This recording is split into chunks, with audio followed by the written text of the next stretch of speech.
వద్దమ్మా, నాకు రసం వద్దు, సాంబార్ ఉంటాయి. అది సాంబారే నాన్న.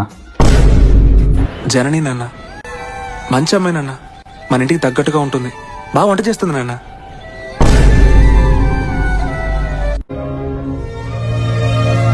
ఏదో తేడాగా ఉందేంటి? ఏంటమ్మా ఇది?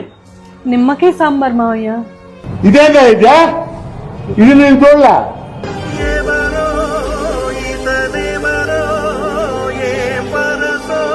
ఏంటి తినకుండా వెళ్ళిపోతున్నారు? నాన్న తినేసి వెళ్ళండి నాన్న.